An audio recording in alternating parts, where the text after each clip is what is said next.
boxing, and I'm back in the building. Shout out to the LDBC. Don't forget to hit that like button and subscribe. Man, I am all for cleaning up the diva welterweight division. And I feel like the fight that can definitely push things in the right direction is Terence Bud Crawford versus Danny Garcia. Now, some people may be wondering, how the hell does that fight catapult the welterweight division outside of diva status? So this is my theory. Terence Crawford versus Danny Garcia. It will be a fight where it puts a credible welterweight name on Terence Crawford's resume. And on top of that, Danny Garcia gets a title shot that he's been longing for once again. Danny Garcia is ranked number 1 by the WBO. And the WBO has a rule for a 75%, 25% split if the fight goes to purse bid. Now, I feel like this is the ideal way to settle a lot of bullshit. If the WBO orders this fight and they can't come to an agreement, then the order a purse bid. It's either ESPN Top Rank is going to back Terence Crawford, or PBC, they're going to back Danny Garcia. And with Danny Garcia having a 25% split, they're going to give him the minimum that he'll take, and whatever that minimum is, that will be 25% of the total amount.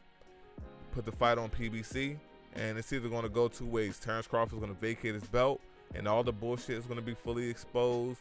And guess what? He won't have a title anymore. The shit won't hold up on undisputed, and it will no longer be relevant. We can keep pushing. But I don't think that's a route that Terence Crawford would take. But on top of that, it frees up the whole. It eliminates this Errol Spence versus Danny Garcia fight. To me, that fight is meaningless. Everyone keeps talking about we're for unification, undisputed. Errol Spence versus Danny Garcia does not get us there. It doesn't get us any closer to that. So I'm pushing for Errol Spence versus Manny Pacquiao. Yes, immediately. Because Manny Pacquiao is still waiting in the wings for a comeback from Floyd Mayweather. Floyd Mayweather has said that he's want to make some type of comeback in 2020. He just got turned down by Khabib. I don't think people want to see the Conor McGregor rematch. So Floyd Mayweather, especially if he's in desperate need for this money, he may end up pushing for a Manny Pacquiao fight at some point this year. So before Floyd has anything set in stone, I feel like Errol Spence needs to hop on this opportunity, because I think Errol Spence is going to beat the shit out of Manny Pacquiao. It may be a close fight. It may not. Whatever the case may be, if Manny Pacquiao is coming off of a loss to Errol Spence Jr., guess what? That completely fucks up this Mayweather fight. So if I'm Errol Spence, I'm jumping on this shit ASAP. Now, some people say, well, what about Sean Porter? I feel like the thing about Sean Porter that's bothering me right now, I feel like Sean Porter needs to run this shit back with Ugas.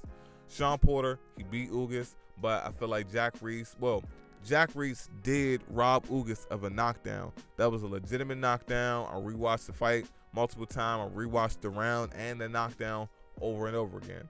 That was a legitimate knockdown. That 10-8 round would have had Ugas become the WBC welterweight champion of the world, but that's not what happened. So he needs to run it back with Ugas. If Sean feels that he doesn't need to run it back with Ugas, okay. Sean wants this immediate rematch with Earl. He wants to smoke. He wants to run it back because he took an L. Let's hold up for a second, Sean Porter. Last time I checked, Kell Brook took your O and took your fucking belt, and I don't hear no talks of running it back with him. Some people may say, oh, who the fuck is Kell Brook? Kell Brook is the man that took Sean's O. It's really that simple. Kell Brook is the man that took Sean's belt. And Sean never ran it back with Kell Brook, so he can run it back. Now, some people say, well, Kell Brook can't make 147, that's fine. If Sean Porter can go down to 143 for Adrian Broner at a catch weight, guess what? He can do a catch weight for Kell Brook. It's not like Sean Porter was some career-long welterweight. Sean, he over time gradually moved down, and I feel like he should run it back with Kell Brook. Now, that can clean up the welterweight division, help eliminate all of this diva bullshit. But the question is, will it happen? To me, the most intriguing part is the whole Danny Garcia and Terence Crawford bout, and it going to purse bid. I would love to see how all of that plays out, because it can work in the favor. Put it like this: if everyone is looking through logical glasses, and Terence Crawford sees that he's not being backed appropriately, to me, that should be the last straw when it comes to his affiliation with ESPN Top Rank. And if that's not enough to push him over the hump to make the move over to PBC, nothing will. If they're telling him to vacate his belt at 147 because the PBC won the purse bid, nothing will. And we'll just all know, and we can wash our hands with the bullshit. But Danny Garcia, on the other hand, if he wants to talk about how much money he's worth, well, let's see if the PBC is willing to put up whatever he feels that he's worth, plus an additional 75%, and pay that to Terence Crawford. Or they can even set it up where, put it like this, they can come to whatever agreement they want, but that's just the rules of the WBO. We'll see how shit play out. I'm all for cleaning up this diva status, well, eliminating this diva status from the welterweight division, because the shit is getting us nowhere.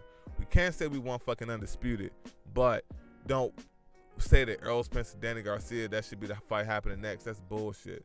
Errol Spence and Manny Pacquiao should happen next. Danny Garcia and Terence Crawford should happen next. And before Sean Porter decides that he wants to run it back with Errol Spence, he need to run that shit back with Kell Brook and Keith Thurman. It's Nino Brown Boxing. Shout out to the LDBC, and I'm out.